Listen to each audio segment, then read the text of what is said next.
Hello my beautiful people, welcome to my YouTube channel. This channel now where we for the talk about the story when they happen on social media. Stay tuned and subscribe to my YouTube channel. Give me a thumbs up. All right, I want to quickly lend my voice to a trending video on the internet about a pastor who was a former pastor of Omega 5 Ministries, Mark David, calling out his wife and telling the general public that they should help him collect his wife back for Apostle Johnson Suleman. Number one, let me say this.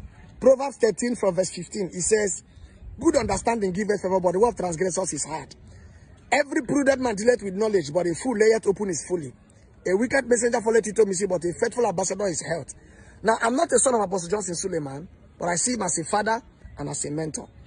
Now, quickly, Pastor Mark Davis, let me tell you this, that you have failed. You have failed God who called you. You have failed your wife, and you have failed your children. You have also failed your generation.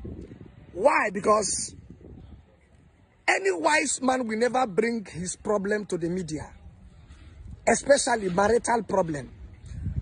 There is no court on social media. Calling people to help you talk about Johnson Suleman, help you talk to your wife. You claim that this woman, you knew her from secondary school, you married her as a virgin. So two of you are not just husband and wife, but are soulmates. Now, you know how to talk to your wife. The best thing for you would have been to go to your wife with brokenness, or look for people that you know can speak to your wife and rectify things with her amicably.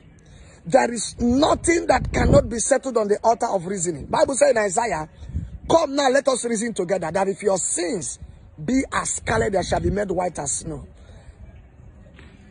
So you should have never brought your marital problems to the media. Why? Because you can never get fair judgment. You can never get the attention you need on the media. Remember, you may forget tomorrow, but the media can never forget. Number two, sir. You should have not brought this matter up at this point in time. You should have brought it up when the matter was still at the heat of affairs.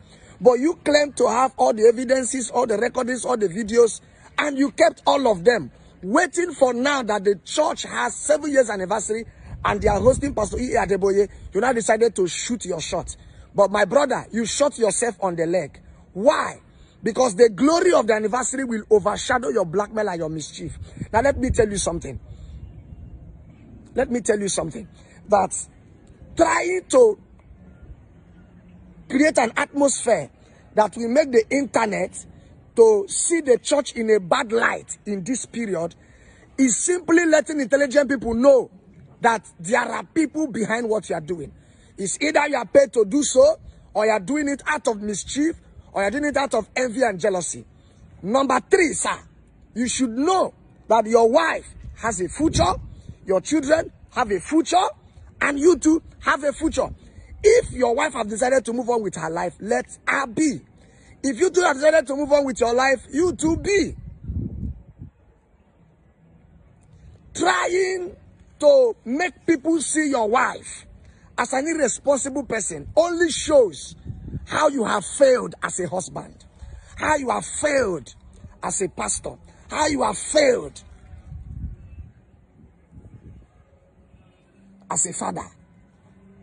Because I want you to know, sir, that when you point one finger at one person, the remaining four is pointing back at you.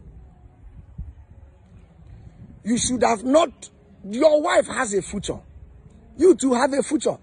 You have collected the woman's bride price back. Why not let her be? Some of us are looking at have worse stories than you. But we can't come to the internet to speak about our issues. Why? Because it simply shows you responsibility. Number three, any wise man knows that any bridge you use to go to any journey, whether the journey is favorable or not, don't spoil that bridge. Your wife understands this fact. And that is why she, even when she left the marriage, she still went to pastor a church in Omega 5 Ministries and move on with her life. But you are now trying to raise these doors to break the bridge that link you to Omega Fire Ministry. Listen to me, sir. I want you to know that it is not too late for you to correct your wrong and make things right. I said in Isaiah, the Bible said that, come now, let us reason together. No matter how your sins are, even though they may be as scarlet, they shall be made white as snow. Go and meet your wife. Find every possible way and meet your wife. Look for relevant people that your wife listens to. Every woman has people she listens to. Go and meet her. Even if the marriage will not continue, please, for the sake of posterity, for the sake of your children, please, do not bring slander. Do not bully her and the children. The reason is because tomorrow, you will be the one that will still regret it. Number 3, sir, is I want you to know that you can never bite the finger that fed you. Even though the finger wounded you in the mouth, you don't have a reason to bite the finger that fed you. The reason I'm telling you this is because you will still be doing ministry for many years. And Apostle Joseph will also be doing ministry for many years. You have set a bad example for some other sons. What you have done now will make other faithful sons who are serving faithfully will not be seen as intending betrayers. And the man will not be careful with anybody who wants to help around him. You are part of the reason why fathers don't want to help sons. You are part of the reason why whenever people come around spiritual fathers, they look at them as betrayers, they look at them. You are not setting a good example. And I want you to know that it is not too late to make a U-turn, sir. Please, and please. The proper thing you should do is apologize to your wife. Apologize to Apostle Suleiman. Apologize to God. Go to God in prayer. Show brokenness. So that you can be able to face your future and let your future face you. What you are doing only has momentary ovation. It is something that people will only clap for you, hail you, post about you for 1 week. Highest 1 week. And it dies a natural death. Any man that is wise will know that what